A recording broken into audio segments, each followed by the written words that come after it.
Assalamualaikum warahmatullahi wabarakatuh. Kami dari kelompok Purple akan mempresentasikan materi prinsip dan kode etik dalam bisnis. Sebelum masuk ke materi, izinkan saya memperkenalkan teman-teman saya terlebih dahulu. Perkenalkan, nama saya Intan Tari, selaku moderator dengan NPM 251. Selanjutnya ada Dahlia Zulka dengan NPM 020. Selanjutnya ada Martia Nurfa Kurniawan dengan NPM 087. Lalu ada Tiana Raharni Putri dengan NPM 273. Dan ada Muhammad Wildan Yahya dengan NPM 184. Kami dari kelas 7 akuntansi dengan mata kuliah etika bisnis dan profesi. Materi pertama akan disampaikan oleh Dahlia Zulka. Nah, di sini kita akan membahas tentang prinsip dan kode etik dalam bisnis. Pertama kita harus tahu nih, profesi. Profesi itu menurut Kamus Besar Bahasa Indonesia itu, kalau profesi itu bidang pekerjaan yang dilandasi pendidikan keahlian tertentu, misalnya keterampilan, kejuruan, dan sebagainya. Nah, sedangkan profesional itu, kalau profesional itu bersangkutan dengan si profesi tadi, dan juga memerlukan kepandaian khusus untuk menjalankannya. Dan juga profesional ini mengharuskan adanya pembayaran untuk melakukannya. Nah, lalu apa itu profesionalisme? Profesionalisme merupakan ciri suatu profesi atau orang yang profesional. Nah, next.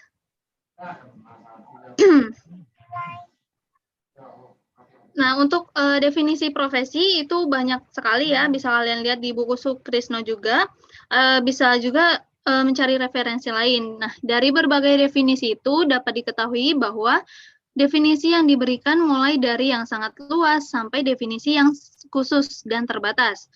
Yang pertama kita akan membahas definisi yang sangat luas. Nah, di mana profesi disamakan dengan pekerjaan. Jadi, ya udah karena definisinya sangat luas, jadi semua pekerjaan itu disebut sebagai profesi. Itu menurut Hidayat Nur Wahid. Nah, yang kedua, definisi lebih sempit, di mana profesi adalah pekerjaan yang ditandai oleh pendidikan dan keterampilan khusus. Nah, ini bedanya ada pendidikan dan keterampilan khusus ya. Ini misalnya kayak kita bisa menjahit, itu merupakan keterampilan khusus. Nah, itu pemikiran dari Kantor dan Kamus Besar Bahasa Indonesia. Yang ketiga, definisi yang lebih khusus. Nah, ini lebih dalam lagi, di mana profesi ditandai oleh 3 unsur penting, yaitu pekerja, pendidikan atau keterampilan khusus, dan adanya komitmen moral atau nilai etis. Nah, ini diberikan oleh Wijojo Nitisastro, Sonny Craft, dan Brooks. Next. Lalu kemudian bisnis sebagai profesi.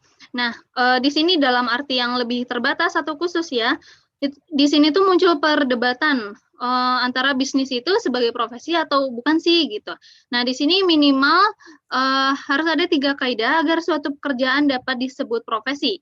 Yang pertama, pengetahuan atau ilmu. Yang pastinya teman-teman udah tahu pengetahuan atau ilmu itu apa ya, merupakan informasi atau kalian bisa searching juga. Dan juga keterampilan, dan yang tidak kalah penting komitmen moral etika. Nah, di sini juga tuh banyak perdebatan, dan menurut Sony itu sampai sekarang pun masih banyak yang mendukung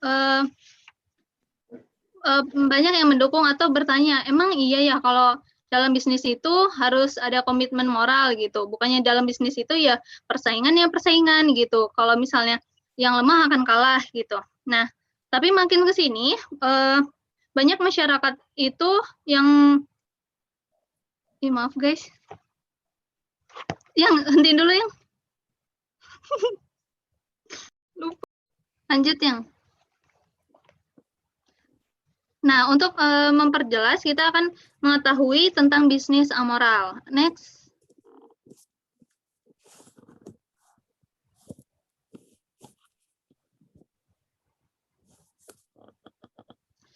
Nah, bisnis amoral itu, pandangan ini diungkapkan oleh De George dalam Sonny Craft tahun 1998, dan ternyata masih banyak pendukungnya. Nah, Pandangan bisnis amoral itu berarti bahwa bisnis tidak ada hubungannya dengan masalah moral atau etika. Bisnis adalah bisnis dan berbisnis jangan dicampur adukan dengan masalah etika. Nah, dunia bisnis penuh dengan persaingan. Siapa yang lemah akan kalah dalam persaingan dan siapa yang kuat akan unggul dalam persaingan. Dalam konteks ini, para pesaing dianggap sebagai musuh yang mengancam keberadaan perusahaan. Nah, meskipun banyak pendukung dari bisnis amoral tadi, namun makin ke sini banyak juga orang-orang yang sadar gitu bahwa dalam berbisnis juga dibutuhkan komitmen moral yang tinggi. Nah, fakta di sini ada berbagai fakta yang terungkap yaitu membuktikan suatu lembaga bisnis yang mengabaikan moralitas, serakah, merugikan masyarakat luas dan merusak lingkungan alam, banyak gulung tikar atau mendapat penolakan dan perlawanan keras dari masyarakat. Ada juga berbagai perusahaan dan bank itu dia bangkrut karena dalam pengelolaannya itu mereka korupsi, kolusi, dan nepotisme. Ada juga masyarakat Papua nih yang demo gegara kekecewaannya terhadap keberadaan PT Freeport di daerah mereka yang dirasa merugikan gitu, tidak mengerti situasi masyarakat tersebut. Terus ini yang paling terkenal itu di Amerika Serikat seperti Enron, WorldCom, Arthur Andersen, dan banyak lagi perusahaan besar lainnya yang mendadak tumbang hampir secara bersamaan karena menjalankan praktik bisnis amoral tersebut. Nah, disadari atau tidak, bisnis itu memberikan dampak positif dan juga negatif. Dampak negatifnya itu seperti misalnya meluasnya pencemaran lingkungan, meningkatnya penyalahgunaan wewenang, korupsi, dan kejahatan kerah putih yang dilakukan oleh para eksekutif. Nah, tapi makin ke sini masyarakat global maupun pemerintah itu semakin sadar dan juga kritis nih terhadap perilaku para pebisnis dalam menjaga kelestariannya. Jadi mereka juga meningkatkan kesadaran dalam menjalankan tanggung jawab sosial atau yang disebut dengan corporate social responsibility, serta dalam menjalankan praktik bisnis melandaskan tata kelola yang baik atau good governance coverage atau biasa disebut GCG. Nah, oleh karena itu makin banyak nih orang yang berpendapat bahwa bisnis adalah sebuah profesi. Nah, biasanya dulu itu kalau misalnya manajer produksi, sumber daya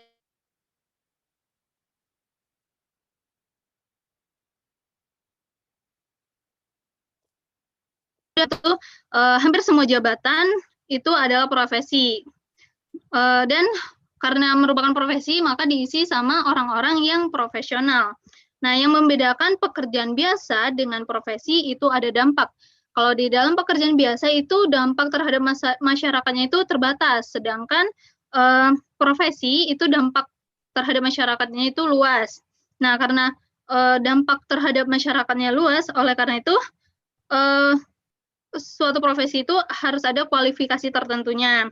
Nah, dan juga menjunjung tinggi komitmen moral seperti itu. Nah, untuk contoh pekerjaan biasa nih supaya teman-teman bisa paham, misalnya kayak petugas fotokopi, office boy, tukang kayu, tukang parkir. Jadi pekerjaan biasa yang mereka pun melakukan kesalahan itu tidak berdampak terhadap perusahaan, tetapi seperti eksekutif perusahaan gitu misalnya ya, mereka melakukan kesalahan itu tuh bisa berdampak bagi perusahaan tersebut. Itulah profesi. Dan untuk pembahasan selanjutnya akan dibahas oleh teman saya yaitu Martia. Baik, terima kasih Lia. Selanjutnya itu kita akan membahas bisnis adalah suatu profesi dan para pelaku bisnis dituntut untuk bekerja secara profesional. Nah, bisnis ini tuh dianggap sebagai karena telah sesuai dengan definisi dan kultur suatu profesi. Yaitu ada 3 poin nih. Yang pertama ada poin A, dan di dalam bisnis terdapat banyak jenis pekerjaan. Selanjutnya ada poin B, ada jenis pekerjaan di dalam perusahaan, terutama yang dilaksanakan oleh jajaran manajemen, menuntut pengetahuan baik melalui pendidikan maupun melalui berbagai dan pengalaman. Oke. Poin selanjutnya C yaitu masih yang sebelumnya.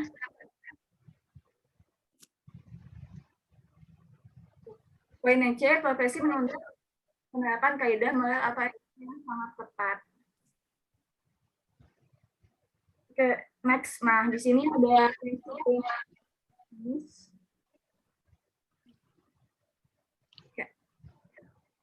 prinsip-prinsip etika bisnis yang ini dulu atau Wildan.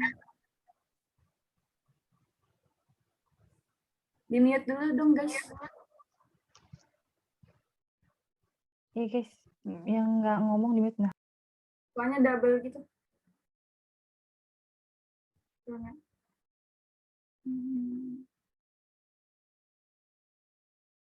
Teman-teman.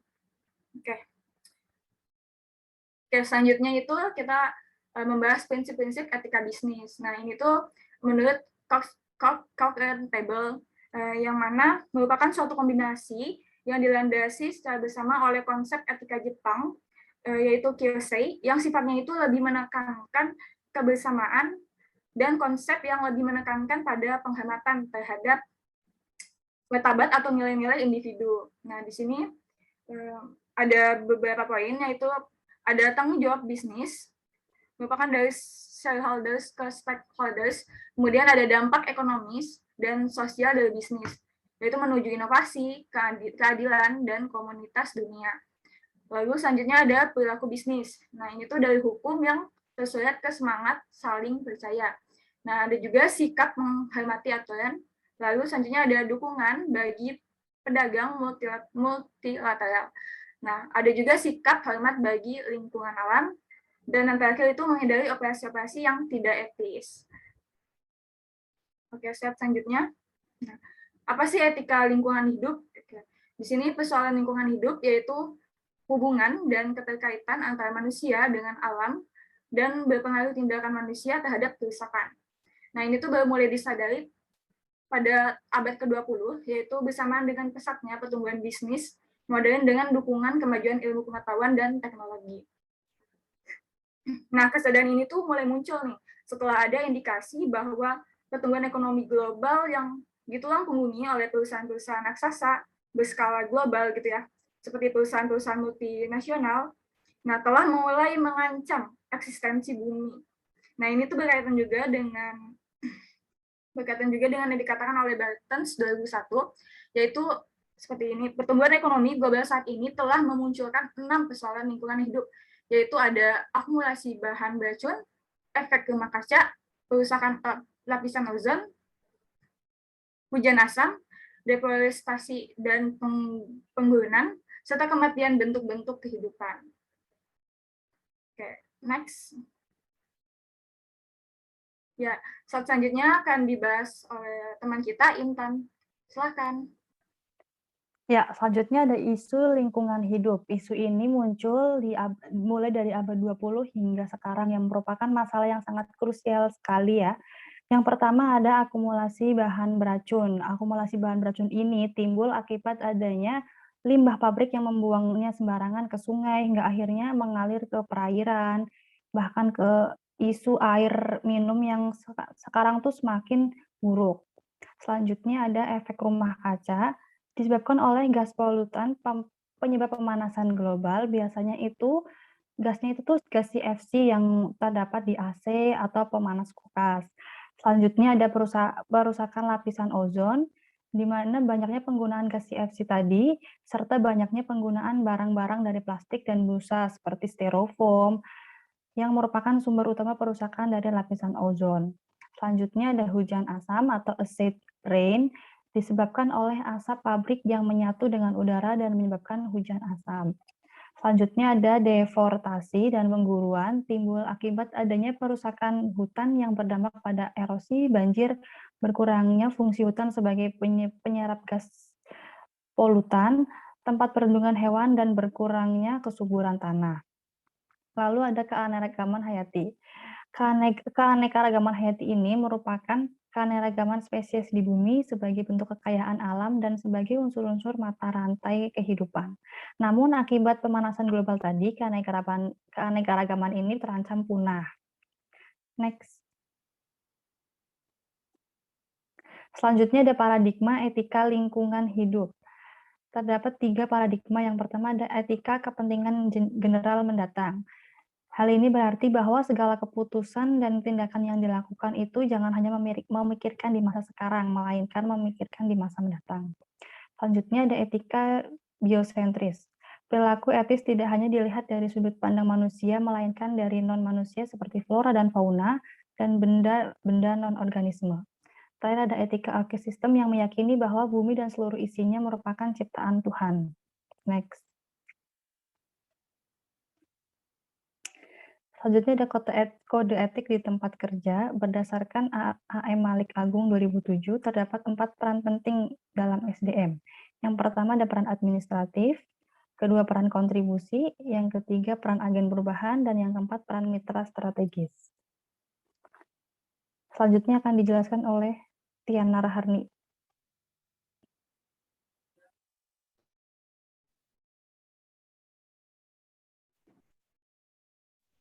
Dimensi etik dalam perusahaan. Yang pertama, kode etik formal merupakan kode etik yang ditetapkan secara resmi oleh suatu perusahaan. Yang kedua, kode etika entitas yang mengembangkan kebijakan, evaluasi tindakan, mengidentifikasi dan menghakimi pelanggaran-pelanggaran etika. Ketiga, sistem komunikasi etika, yaitu suatu media atau cara untuk mensosialisasikan kode etik perubahannya. Yang keempat, pejabat etika, yaitu pihak yang mengorganisasikan kebijakan, memberikan pendidikan, dan menyelidiki adanya pelanggaran etika. Yang kelima, program pelatihan etika, program yang bertujuan untuk meningkatkan kendaraan dan membantu karyawan dalam merespon masalah-masalah etika. Dan yang keenam, proses penetapan disiplin dalam hal terjadi perilaku tidak etis.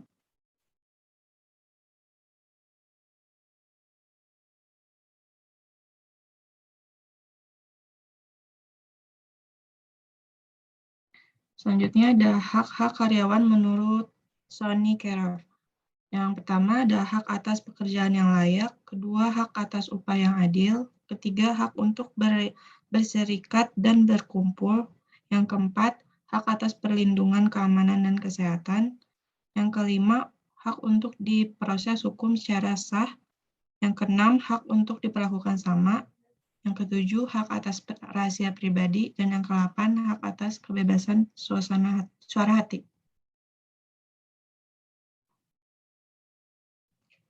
Selanjutnya ada kode etik pemasaran.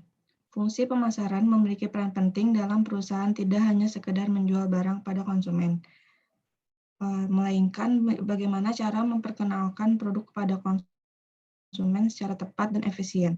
Fungsi pemasaran meliputi aktivitas perencanaan dan pengembangan produk, riset dan target pasar, merancang kebijakan harga, menilai lokasi penjualan yang strategis, dan evaluasi saluran distribusi yang tepat. Selanjutnya ada kode etik akuntansi. Poin-poin penting pada kode etik akuntansi yaitu kompetensi, kerahasiaan, integritas, menolak setiap pemberian kemurahan hati, menahan diri akan hal yang menyimpang, mengungkapkan dan mengkomunikasikan keterbatasan secara profesional, mengkomunikasikan informasi yang tidak menyenangkan, dan menahan diri dari sebuah ikatan yang dapat mengkreditasikan profesi. Selanjutnya akan dibahas oleh Wildan. Baik, Tiana, terima kasih.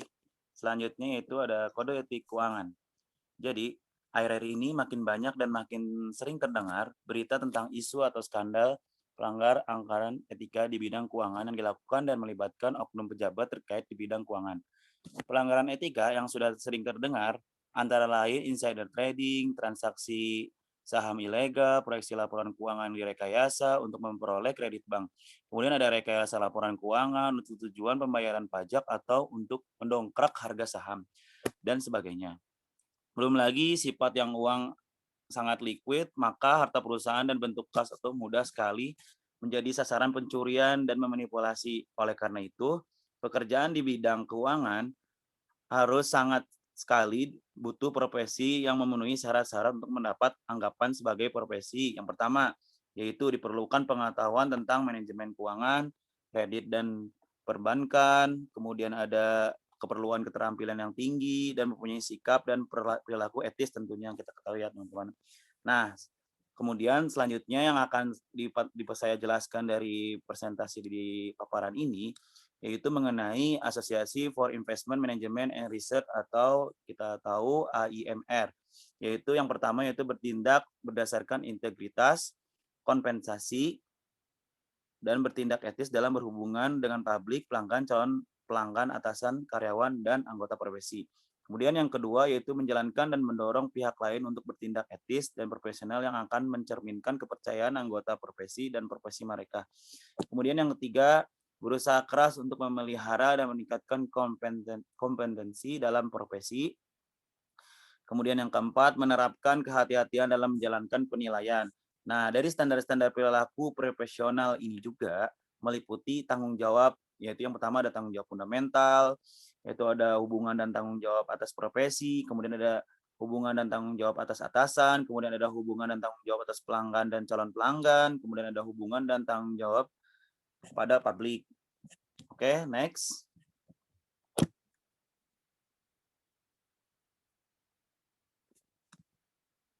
Selanjutnya ada kode etik teknologi informasi.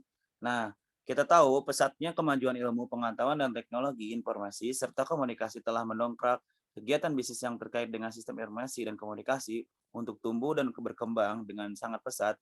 Bisnis di bidang sistem informasi dan komunikasi telah menjadi ciri utama kegiatan bisnis menjelang akhir abad ke-20 ini. Tentunya memasuki abad ke-21 ini ya teman-teman. Perkembangan dan kemajuan pesat teknologi tentunya tidak bisa diragukan lagi dong. Banyak sekali kemajuan-kemajuan yang ada, baik itu kecil maupun besar. Kemudian kita tahu komputer saat ini juga tergolong barang mewah atau lux. Penggunaan komputer juga sangat meluas, bukan saja dijumpai di perusahaan-perusahaan, tetapi juga hampir semua organisasi atau lembaga pemerintah, keagamaan, sosial, pendidikan, sekolah, bahkan juga lembaga rumah tangga. Kemajuan teknologi perangkat keras ini juga diikuti perkembangan perangkat lunak komputer seperti software, khususnya sebagai perangkat lunak aplikasi yang meluas pada hampir seluruh fungsi bisnis seperti akuntansi, keuangan, produksi, perpajakan, dan lain-lain tentunya tidak bisa lepas dari teknologi informasi ini ya teman-teman. Nah, sehubungan dengan hal-hal tersebut, maka makin disadari pentingnya membangun dan menanamkan sikap dan perilaku etis di kalangan profesi di bidang teknologi informasi ini teman-teman. Di Amerika Serikat telah terbentuk tuh contohnya yaitu dengan profesi di bidang teknologi informasi yang bernama Association for Computing Merchant atau ACM. Organisasi ini juga telah dibuat kode etik profesi yang berlaku bagi semua anggotanya. Ringkasan kode etik ACM ini bisa kita lihat saja di internet ya teman-teman, sudah ada banyak itunya penjelasannya mengenai ACM ini. Oke, next.